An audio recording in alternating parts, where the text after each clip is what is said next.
Buenos días. Una vez más, gracias a Dios porque nos volvimos a reunir. Yo sé que en todo este auditorio hay personas que están lastimadas por la pérdida de un ser querido, porque tienen enfermos en sus casas. Algunos otros tienen gozo por todo lo que Dios ha hecho en sus vidas. Pero hemos aprendido a dar gracias a Dios en todo, dice la palabra, en lo bueno y en lo malo que Dios permita que experimentemos. Bueno, hoy quiero que hablemos la segunda parte de la crucifixión de Cristo en esta serie que le hemos denominado La vida de Jesucristo. En esta tercera parte, mejor dicho, en esta segunda parte de la sección La crucifixión de Cristo, le hemos titulado La singularidad de Jesús. La singularidad de Jesús, ¿verdad?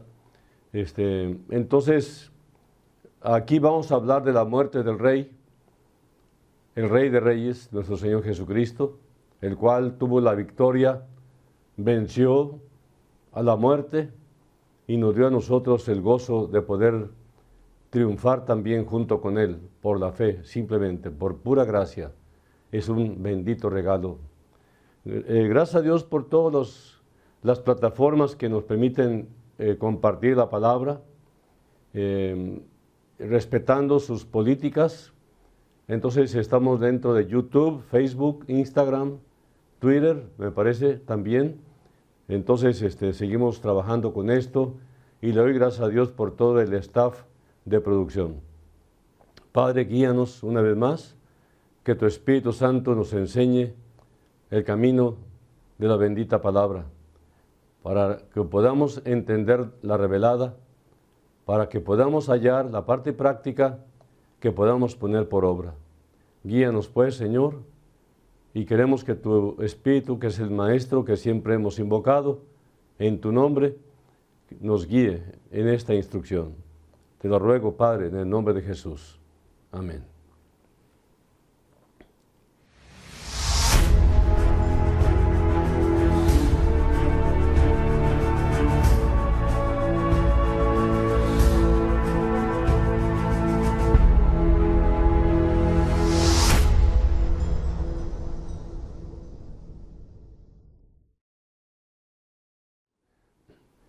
Bueno,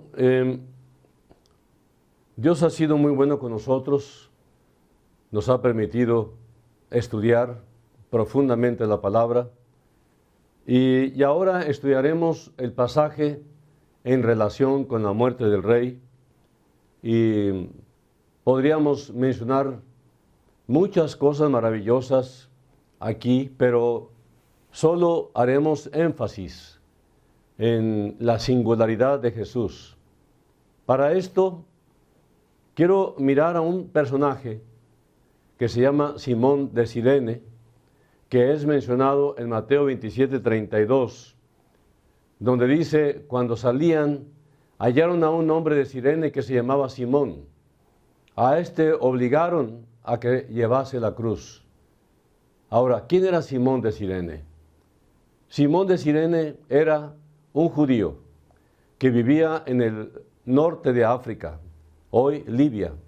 Como muchos otros judíos, Simón de Cirene anhelaba el día en que asistiría a las fiestas en Jerusalén, que comenzaba con la Pascua, luego la de los panes sin levadura, después la de las primicias, seguida de la fiesta de Pentecostés. Y este último era un periodo de 50 días. Simón estaba en Jerusalén cuando sucedió la crucifixión. Él estaba en la calle cuando pasó la procesión con Jesús al frente, tambaleándose por el peso de la cruz venía el Señor, no porque Jesús fuera débil, sino porque habían sido torturados terriblemente y todo fue por el peso de la cruz, más las lastimaduras que él traía. Realmente había sido torturado terriblemente y no podía aguantar la cruz En esto los soldados vieron a Simón, que indudablemente estaba asustado al ver esa escena, y ellos forzaron a Simón a cargar la cruz. Aquí vemos a Simón en medio de la procesión, siguiendo al Señor Jesús mientras se tambaleaba en su camino al Gólgota. Simón de Cirene observó todo lo que sucedió en la crucifixión. Él notó la singularidad de Jesús, a quien ayudó en la procesión de la crucifixión. Como resultado de su observación, él acabó convirtiéndose en un creyente en Cristo Jesús. Simón de Cirene se convirtió en un creyente y cuando se convirtió regresó a la ciudad de Cirene y ahí habló a la familia, a su familia, acerca de Cristo, como lo dice Marcos 15, 21. Y aquí nos dice algo que nos ayuda a identificar a sus hijos. Recuerda que Marcos escribió, Marcos 15, 21, me hice referencia, Marcos escribió esto 30 años después, y para ese tiempo todos los cristianos ya conocían a los hijos de este hombre, Simón de Cirene, que eran Alejandro y Rufo, los cuales fueron guiados a Cristo por Simón Pedro. También en Romanos 16, 13, hay una referencia de su familia. Su esposa está mencionada como una gran creyente. Así que podemos nosotros entender que Simón tenía una familia maravillosa. Simón, un judío, observó a Jesucristo mientras estaba colgado en la cruz y llegó a una conclusión, que Jesús era verdaderamente el Hijo de Dios, el Cordero que quitaría los pecados del mundo. Juan 1:29. Él llegó a entender el significado de la sangre del Cordero de la Pascua. 1 Juan 1:7.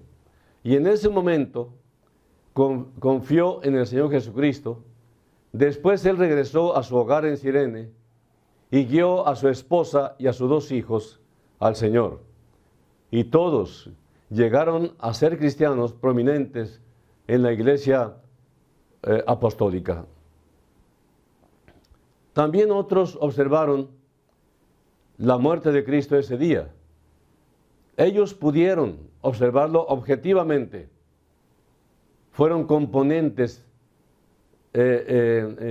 y, por decir, de un auditorio para calificarlo, porque ellos no tenían prejuicios y llegaron a la conclusión de que Jesús era el Hijo de Dios, la persona singular del universo, el Dios hombre, y por lo tanto el único camino de la salvación. Dije único, no hay otro. Simón fue uno de los 3 individuos mencionados que recibieron a Cristo como Salvador y Señor ese día en el Calvario. Una evidencia más de la singularidad de Jesús está registrada en las palabras que él dijo cuando estaba colgado en la cruz.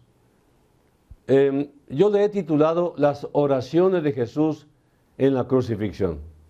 Se le llama también las 7 palabras popularmente o tradicionalmente, o las 7 frases dichas en la cruz. La primera oración la encontramos en Lucas 23, 33 y 34. Déjame leerlo. Lucas 23, 33 y 34. Dice: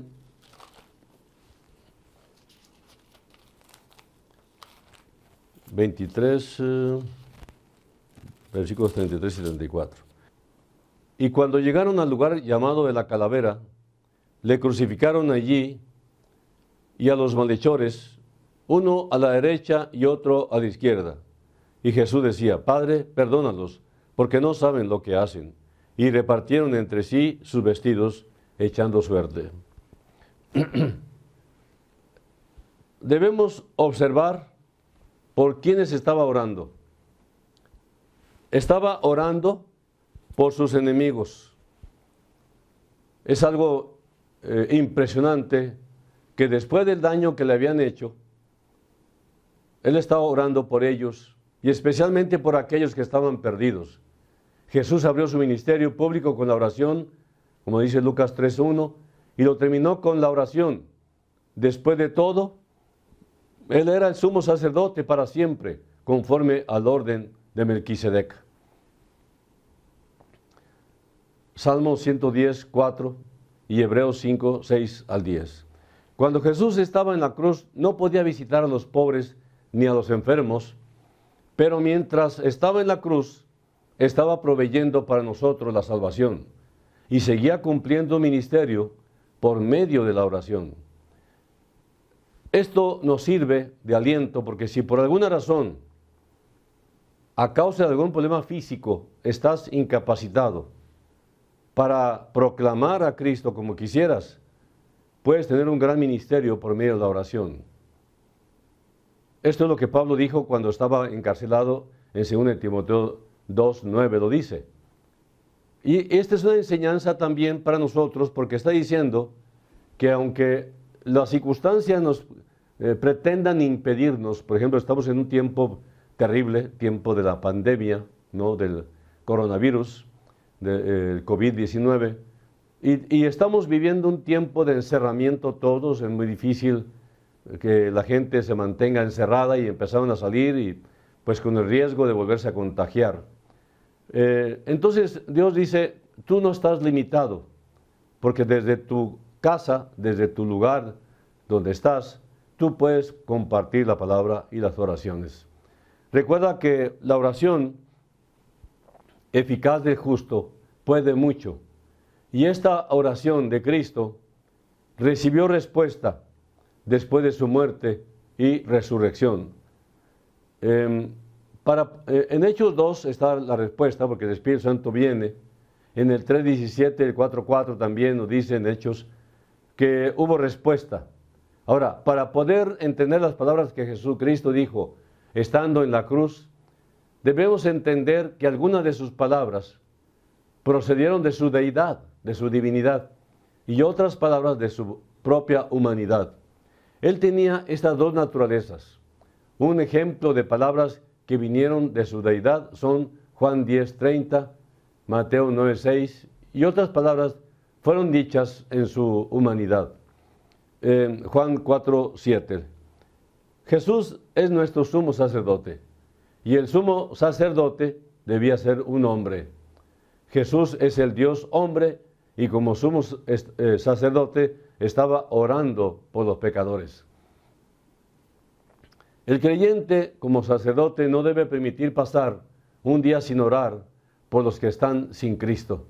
Nuestro sacerdocio está mencionado en 1 Pedro 2:9 y Apocalipsis 1:6. Nosotros también somos participantes de la naturaleza divina. 2 Pedro 1:4. Esta oración de Cristo también reveló la ceguera del corazón del hombre. Ellos no saben lo que hacen. Esto fue lo que Jesús dijo. La gente no sabe lo que hace. Entonces, esta oración de Cristo también reveló la ceguera del corazón del hombre, porque no saben lo que hacen, repito. Ellos no sabían a quién estaban crucificando, a pesar de que Jesús lo había explicado con anterioridad, como lo dice en Juan 14:6, Juan 11:25, Juan 8:12, Jeremías 17:9, 2 Corintios 4:3 y 4, 1 Corintios 2:8. Perdonen, le dé tantas citas, pero esto es para los que estudian. La necesidad más grande del hombre es el perdón y la libertad del pecado. La paga del pecado es muerte, pero la solución es Romanos 5:8. Permítame leerlo. Romanos 5:8. Ustedes recuerdan lo que el apóstol Pablo está escribiendo aquí, lo cual todos nos identificamos con este versículo que dice: mas Dios muestra su amor para con nosotros, en que siendo aún pecadores, Cristo murió por nosotros. Y aquí podemos hallar la segunda oración, o la segunda palabra, como se le conoce también, ¿verdad? Está en Lucas 23, 39 y 43 y Mateo 27, 44. Aquí leemos que los dos ladrones que estaban crucificados junto a él, lo rechazaban y blasfeman contra él. Pero uno de los ladrones, después de observar a Cristo, después de ver su singularidad, cambió su actitud y se arrepintió. Él reconoció la deidad de Jesús, que era un hombre perfecto, sin pecado, que no había hecho nada malo. Y entonces él dijo, acuérdate de mí cuando vengas en tu reino. Fíjense, no hay ningún ritual religioso, no hay ningún ceremonial, no hay ninguna otra actividad más que la fe y la gracia en ese momento. Nota que este ladrón no pudo hacer nada por su salvación. Él estaba clavado sobre una cruz. No pudo formar parte de una iglesia o llevar a cabo un rito. No pudo llorar enfrente de un altar, levantar su mano. Estaba muriendo sin ayuda. Pero reconoció que aunque Jesús estaba crucificado, tenía un reino. Él aceptaba que Jesús era el rey. Ese reino, él se dirigió a la persona apropiada. Jesús le dijo, Lucas 23, 43, hoy, me llamó la atención esta palabra, hoy estarás conmigo. Estos dos hombres nos dan una buena ilustración del mundo de hoy. Juan 3, 36. El mundo está dividido por causa de su actitud hacia el Señor Jesucristo. Nuestra actitud hacia Jesús determinará nuestro destino. La tercera oración o tercera palabra está en Juan 19, 25 y 26. La agonía del corazón de la madre de Jesús fue muy grande. Pero Jesús, podemos observar aquí, que nunca la llamó madre, siempre se dirigió a ella como mujer, para hacer énfasis en que María era la madre de su humanidad, pero no la madre de Dios. Observen eso, no la madre de Dios. Él se anticipó a los peligros futuros relacionados con el lugar de María en el plan de Dios. Jesús siempre evitó llamarla madre. Fíjense la visión de Jesús. Él sabía que en el futuro habría de haber problemas con esto. Ahora, Jesús en este momento estaba cumpliendo la ley. Éxodo 20:12. Jesús cumplió la ley en cada aspecto, tanto positivo como negativo. Nosotros no estamos bajo la ley. El cristianismo comienza donde la ley termina. Pero esto no significa que estemos sin ley. Al contrario, porque ahora estamos bajo la ley de Cristo que se cumple en amor. Por eso el primer fruto del Espíritu Santo en el nuevo creyente y en el creyente permanente es una persona que ama, ¿verdad? Todo el tiempo. Entonces, aquí la gracia de Dios, bueno, el carácter de Cristo, puede ser producido en nosotros por medio del Espíritu Santo, como nos dice en Gálatas 5, 22 y 23. Como observen ustedes que el primer fruto es amor. Todo cristiano verdadero, todo pecador que se arrepintió y que se convirtió en cristiano, o sea, en Cristo, a Cristo Jesús, lo primero que manifiesta es amor. Por eso se arrepiente, se humilla, voltea y ve a los que dañó y va con valor, con mucho amor y a veces con mucho dolor y llanto a pedir perdón, porque ahora es una nueva criatura. Entonces, la gracia de Dios la gracia de Dios nos es dada por medio del Espíritu Santo. La plenitud del Espíritu Santo es nuestra cuando vivimos conforme a 1 de Juan 1, 9. Bueno, entremos a la cuarta oración. Marcos 15, 34. El Salmo 22, 1 nos explica claramente que el compañerismo con el Padre y el Espíritu Santo se había quebrantado. Esta separación se llevó a cabo cuando Él tomó nuestros pecados en su cuerpo. Esta es la razón por la que no dijo Padre, sino dijo Dios, Dios mío. En 1 Pedro 2:24 se explica. Y esta oración nos indica que Él estaba siendo juzgado por nosotros. La justicia de Dios caía sobre Él, derramando toda su ira sobre el Hijo. El Padre y el Espíritu Santo se separaron de Jesús y Él perdió su compañerismo con los otros miembros de la Trinidad. Se quedó solo, lejos de los hombres y lejos de Dios, Padre y Espíritu Santo. Ahora, estas palabras fueron dichas por su humanidad, porque la deidad no puede sufrir. Por eso fue necesario que Jesús tuviera un cuerpo humano y alma humana también.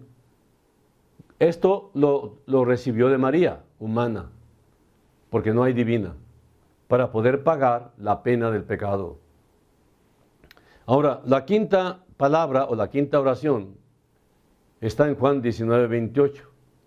Es maravilloso notar cómo Jesús amaba las Escrituras y cómo toda su vida giraba alrededor de ellas.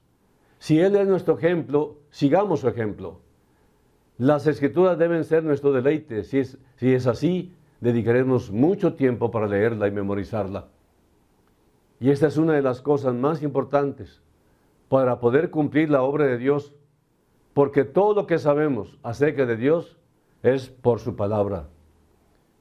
Miren, verdaderamente la gente que en este momento profesaron ser cristianos, se casaron cristianamente, tuvieron su ceremonial cristiano, su mensaje cristiano, cantos cristianos, y ahora se están divorciando. Yo nunca había oído que cristianos pudiesen llegar a ese punto.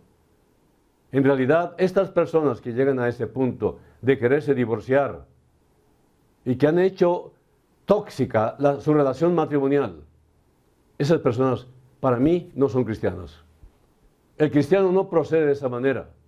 El creyente realmente todo lo busca en la palabra, la solución de sus problemas en la palabra, y lo expresa con amor, no con resentimiento, no con odio, no con deseos de venganza. Entonces, tenemos que entender que estas palabras que Jesús mencionó aquí en esta sección fueron dichas por su humanidad, porque la deidad no tiene sed. Él dijo, tengo sed. Y aquí vemos la importancia de la humanidad de Cristo, ¿verdad? La deidad por sí sola no podía pagar la pena del pecado, porque Jesús tenía que ser un representante perfecto de la raza humana. Recuerda que Jesús no solamente es Dios, sino también es hombre, el Hijo del Hombre, con mayúscula, por lo cual, o por la cual puede ser nuestro sumo sacerdote, según el orden de Melquisedec. Únicamente como Dios no podía ser nuestro sacerdote, pero como hombre sí podía. Ahora, nosotros somos hijos de Dios, formamos un reino de sacerdotes, dice Pedro, en 1 Pedro 2:9. Apocalipsis 1:6 también lo dice. Y tenemos el derecho de acercarnos al trono de Dios para orar en el nombre y los méritos de nuestro Señor Jesucristo. Hebreos 4:16. Tenemos el derecho de confesar nuestros pecados delante del Padre, porque el cristiano peca, pero no se mantiene pecando. 1 Juan 1:9. Y esto es posible. Esto es posible porque somos sacerdotes para siempre, en el mismo orden de Melquisedec. Qué tremendo es esto. Hebreos 5:7. Cuando él dijo, tengo sed, nos recuerda que Él es el único mediador. 1 Timoteo 2:5. Porque cualquiera que sea el mediador entre Dios y los hombres debe ser igual a los dos. Dios prometió incondicionalmente a David que él tendría un hijo, que reinaría para siempre. Este hijo es Jesucristo. Jesús fue del linaje de David y él regresaría. Bueno, va a regresar y ya es inminente en cualquier momento. Viene, porque el futuro que se mencionaba en el pasado es hoy. Entonces, para cumplir su promesa y para poder sentarse en el trono de David, tiene que regresar de nuevo como hombre perfecto. Qué tremendo es esto. Ahora, la sexta oración en Juan 19:30 nos lo dice. Esta es una evidencia de que el trabajo hecho por Cristo para nuestra salvación fue completo. No hay nada que añadir. Somos salvos por gracia, por regalo, sin ningún mérito. Y la sangre de Cristo nos limpia de todo pecado. Y si alguna persona trata de añadir algo para ganar su salvación, está blasfemando, porque está negando que el trabajo de Cristo en la cruz fue completo. Juan 3:36. Ahora, fe es ausencia de obras. La fe no requiere demostraciones. Es ausencia de méritos propios para ganar la salvación. La salvación depende de otra persona, y esta persona es Jesucristo. El problema del pecado ya está solucionado por Cristo. Por eso Jesús dijo, consumado es. ¿Quieres tú entonces recibirle? Juan 3:36 es algo que debemos tener presente. Permítame leerlo. Juan 3:36. Versículo que todos lo sabemos de memoria, pero lo quiero leer directamente por los que quieren prueba. Dice aquí, el que cree en el Hijo tiene vida eterna, pero el que rehúsa creer en el Hijo no verá la vida, sino que la ira de Dios está sobre él. Ahora, como incrédulo, tienes dos citas. Una es con la muerte y otra es para ser puesto delante del trono blanco, para ser juzgado conforme a tus obras. En el juicio final será demostrado que ninguna cantidad de buenas obras puede satisfacer la justicia perfecta que una persona debe tener para poder estar con Dios por la eternidad. La demanda de Dios es perfecta y ningún ser humano es perfecto porque somos todos caídos, descendientes del caído Adán. Entonces, en el juicio final se estará demostrando que ninguna cantidad de buenas obras, repito, ningún mérito propio, nada de nosotros verdaderamente podrá satisfacer las demandas justas de un Dios santísimo. Para salvarnos, lo único que tenemos que hacer, o que debemos hacer, es tener fe en Él, aquel que dijo, consumado es. Lo que había que hacerse para redimir a toda la raza humana pecadora, ya está hecho. Ahora recíbelo, apropiatelo, porque ya está hecho. Usted recuerda que siempre hablamos en términos de qué debo hacer para ser salvo. Para ser salvo no hay nada que puedas hacer más que arrepentirte.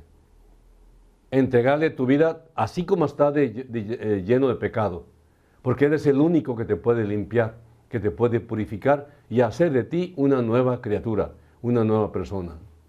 Ahora, la séptima oración está en Lucas 23:46, la séptima palabra. Y esta fue una muerte voluntaria, ¿no? Juan 10, 17 y 18. Y este es el Cordero de Juan 1:29, que quita el pecado del mundo. En esta última oración Jesús dijo, Padre, en tus manos encomiendo mi espíritu, porque ya había ofrecido una ofrenda aceptable. Y al hacerlo, pudo volver a tener compañerismo con las otras personas de la deidad. Ya había cumplido todo lo que enseñaba la Pascua y todo lo que se había enseñado con respecto a la redención. 1 Corintios 1, 29 y 30, 1 Pedro 1, 18 y 19. Jesús entregó su espíritu para poder morir físicamente. porque la vida de la carne en la sangre está, como dice Levítico 17:14. La sangre es vida, y Jesús derramó su sangre. Cuando Jesús murió, su alma fue al Hades, al paraíso, su espíritu a la presencia del Padre y su cuerpo al sepulcro, para esperar el momento glorioso 3 días después, cuando sería resucitado. Qué tremendo momento fue ese. Entonces, podríamos finalmente hablar de una cronología de la crucifixión, ¿verdad? Tal vez tenga que volver a repetir algunos puntos. Pero es muy importante entender, ¿verdad?, que todo lo que había que hacer ya estaba cumplido. Entonces, si ya estaba cumplido, si no hay nada más que hacer, entonces Jesús dice, venid a mí y no les voy a rechazar. Vengan a mí, descansen. Este es el trabajo de Dios, Él nos da descanso, nos ofrece descanso. Y si tú quieres descansar, aquí está la oferta. Y es una oferta gloriosa, ¿no? El cual implica simplemente una voluntad dispuesta. Si tú quieres, tú serás cambiado. Si tú quieres, tú serás transformado. Si tú quieres, serás liberado del infierno eterno. Pero este es un asunto de que si tú quieres. Claro, Dios es el que hace el llamado, Él es el que provoca la fe. Ahora falta que tú te decidas. Ahora, en esta cronología de la crucifixión, hablando de nuevo de las 7 palabras o frases, consideremos el orden cronológico. En primer lugar fue la procesión llegando al Gólgota. En segundo lugar, le ofrecen a Jesús una bebida de hiel y vinagre para atontarlo, para mitigar el dolor. Entonces él la rehusó. Juan 19:29, Mateo 27:34, Marcos 15:23. La primera frase en la cruz, en esta cronología, fue, dice la palabra, que fue crucificado en medio de 2 ladrones, seguido por su primera oración en la cruz, cuando dijo, Padre, perdónalos porque no saben lo que hacen. Estaba muy golpeado, muy ensangrentado, y su rostro casi desapareció. Pero así, con su boca inflamada, pudo decir estas palabras, Padre, perdónalos porque no saben lo que hacen. No nomás se refería a sus verdugos, se refería a todos los pecadores del mundo por los cuales él pagó. Lucas 23:34. Ahora, en el cuarto punto, los soldados jugando por su ropa, conforme a la costumbre. En Mateo 27:35 dice, en otra versión, dice, después de clavarlo en la cruz, los soldados sortearon su ropa, tirando los dados. Los judíos, ahora en el quinto lugar, se burlaban de él. Dice, los judíos burlándose de él. La gente que pasaba por allí gritaba insultos y movía la cabeza en forma burlona, dice en Mateo 27:39. Y los ladrones, en el sexto punto, empezaron a escarnecerlo, pero uno de ellos creyó. Lucas 23:39. Si tú eres el Cristo, sálvate a ti mismo y a nosotros, dijo uno. Y el otro le pidió que cuando vengas en tu reino, acuérdate de mí. Ahora, en la segunda frase en la cruz, que es el punto 7 de esta cronología, y esa es su segunda oración, Lucas 23:43b, en la segunda parte dice, hoy estarás conmigo en el paraíso. El paraíso o jardín de los reyes. Ahora, la tercera frase, y entramos al punto 8 de esta cronología, proveyó para las necesidades de la familia, diciendo la tercera frase cuando dice, mujer, he ahí tu hijo. Juan 19:25-27 dice, estaban junto a la cruz de Jesús su madre y la hermana de su madre, María, mujer de Cleofas, y María Magdalena. Cuando vio Jesús a su madre y al discípulo a quien él amaba, que estaba presente, dijo a su madre: mujer, he ahí tu hijo. Después dijo al discípulo: he ahí tu madre. Y desde aquella hora el discípulo la recibió en su casa. Y pasamos al punto 9 de esta cronología y la cuarta frase en la cruz, o la cuarta palabra, como también se le conoce. Exactamente al mediodía, una densa oscuridad cubrió la tierra, o sea, en pleno 12 del mediodía. Enseguida se escuchó su cuarto clamor: Elí, Elí, lama sabactani, esto es: Dios mío, ¿por qué me has desamparado? Mateo 27, 46. Ahora, quinta frase en la cruz, el punto número 10 en la cronología. El quinto clamor fue: tengo sed. Tengo sed. Juan 19, 28. ¿Ustedes creen que Dios tiene sed? No, era el hombre. Cristo tuvo sed para que nosotros nunca más estuviéramos sedientos. Juan 4, 14. Cuando dice: mas el que bebiere del agua que yo le daré, no tendrá sed jamás, sino que el agua que yo le daré será en él una fuente de agua que salte para vida eterna.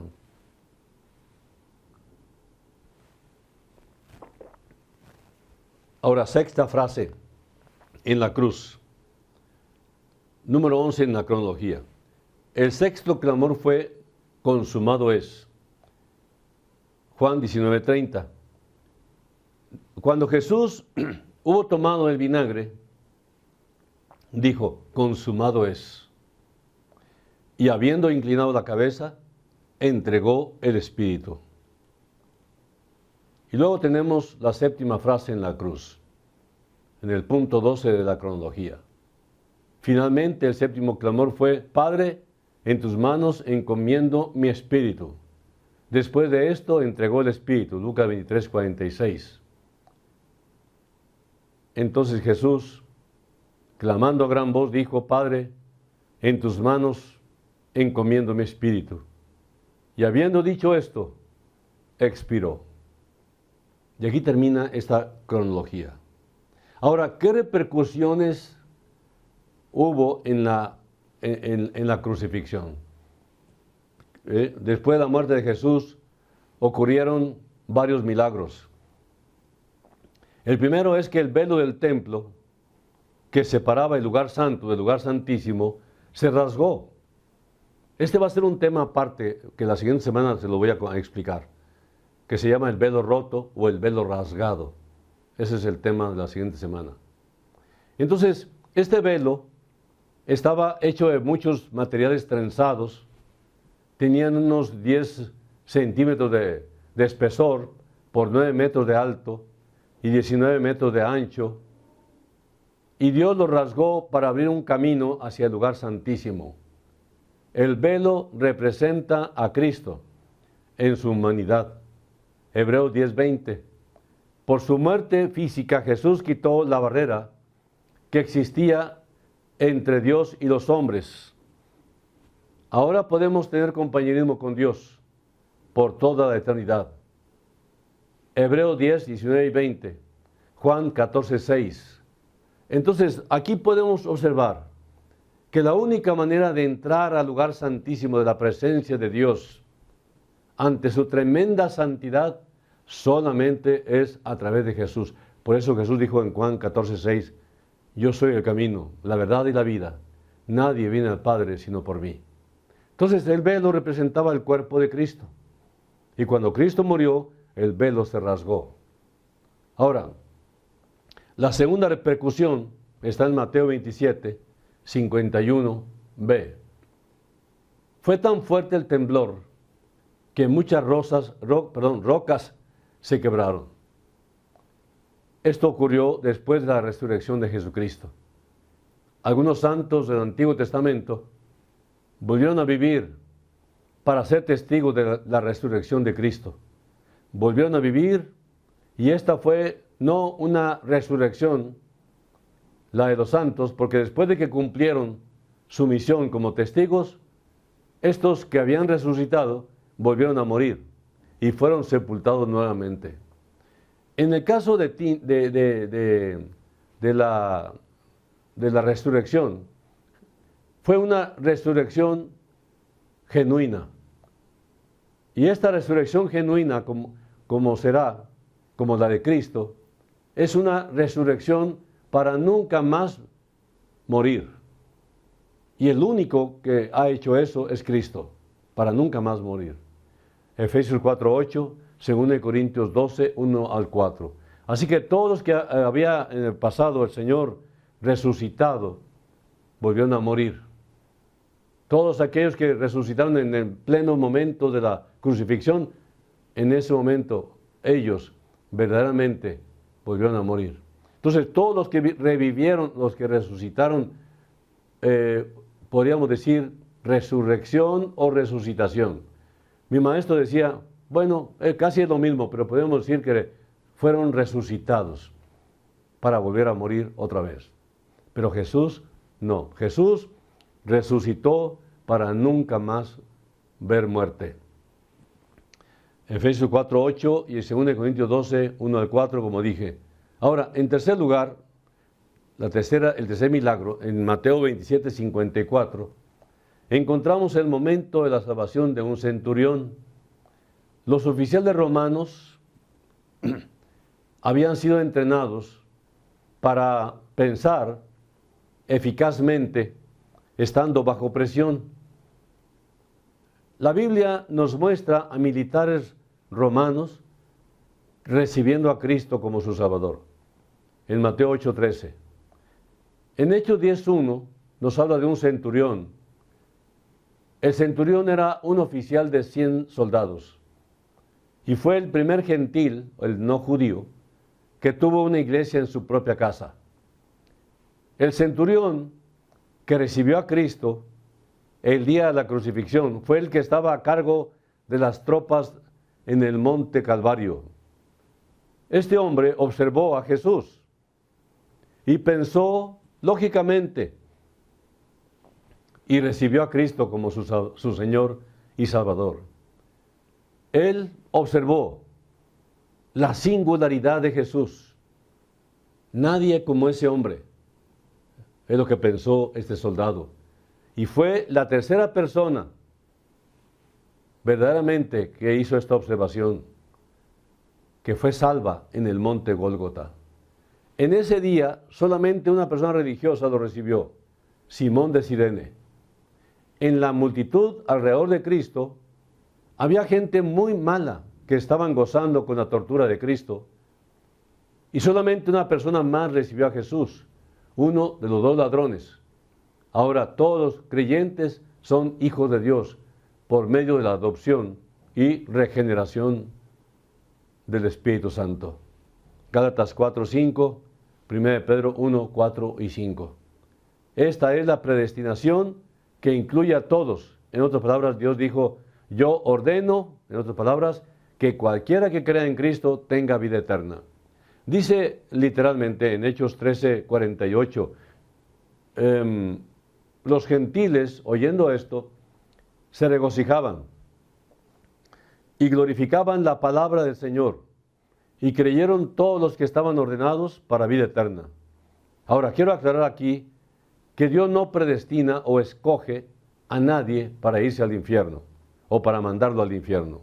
Y si alguien recibe a Cristo, recibe en ese momento 36 cosas que Dios le da a todo el que nace de nuevo. El pecado debe de ser castigado. ¿En dónde?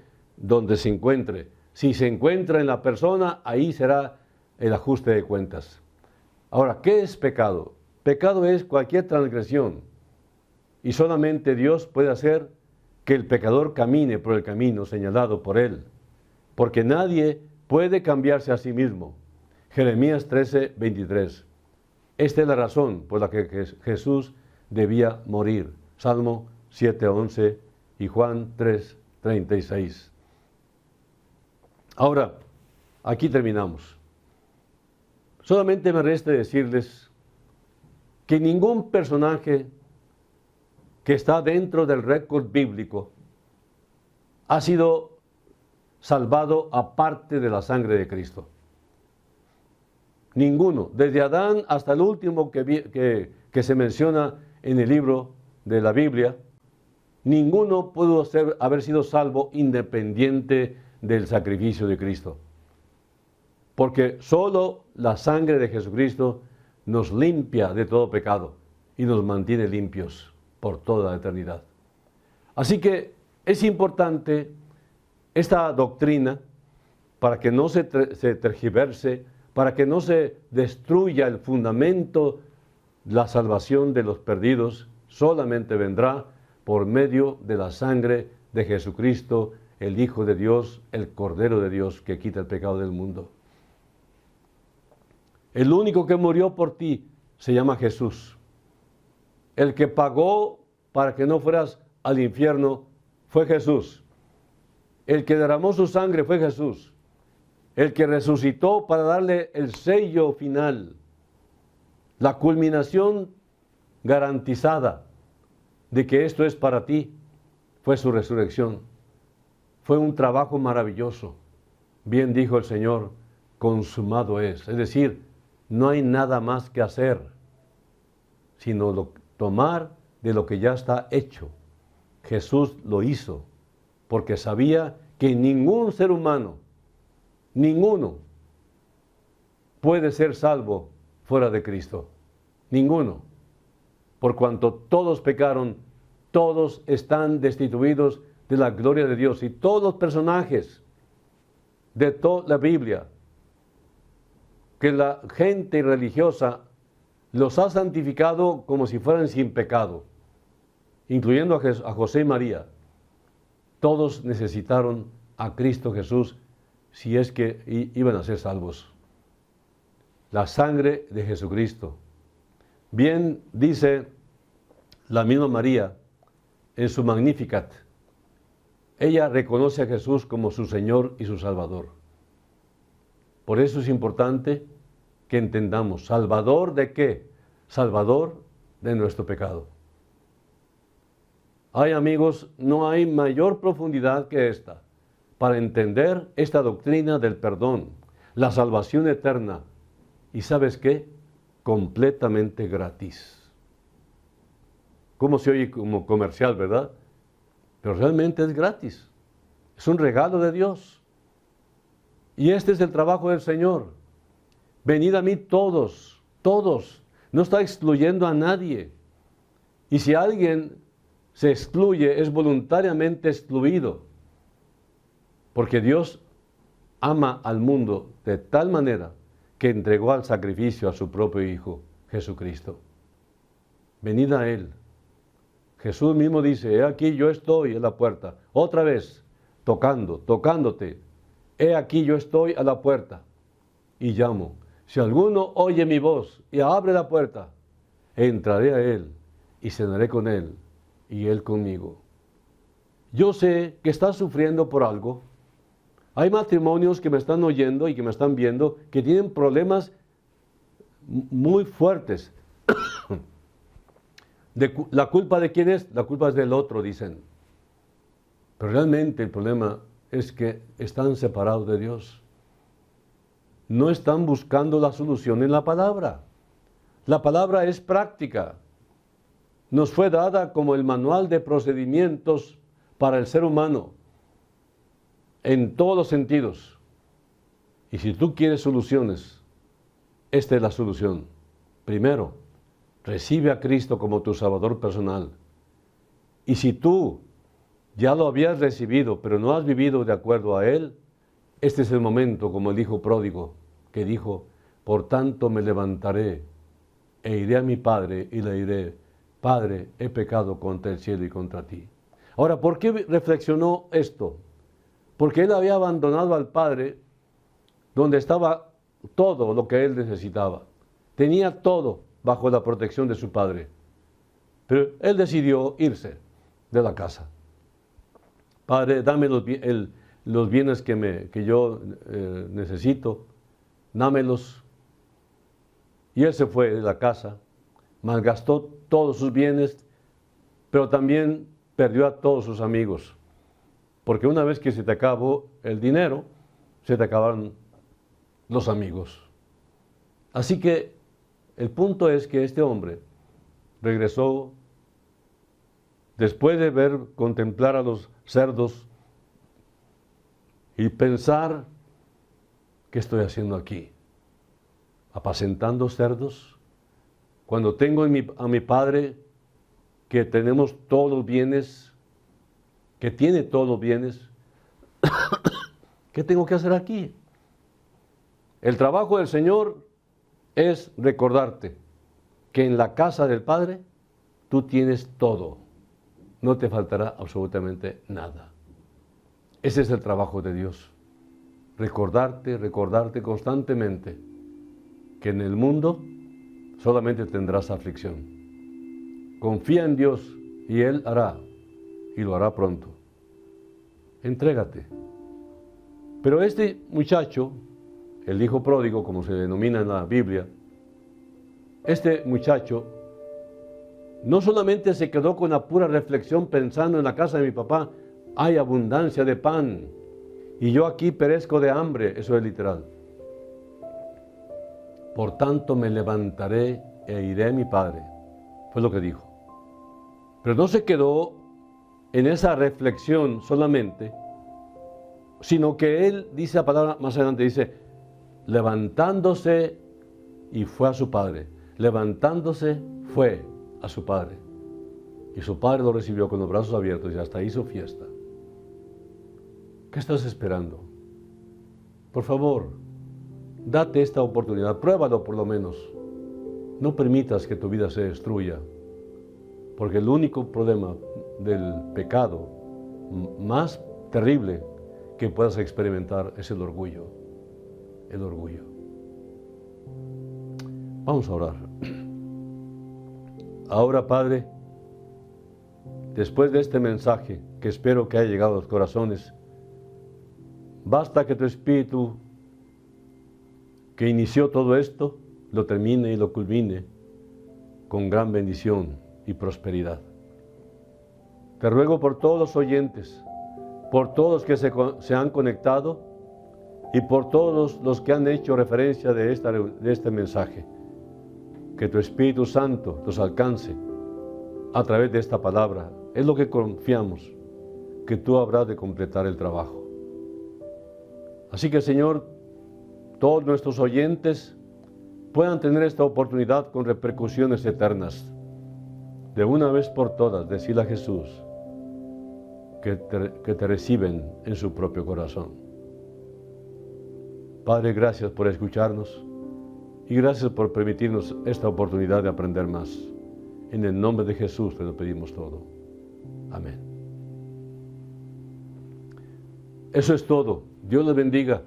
Nos vemos la próxima semana con el favor de Dios.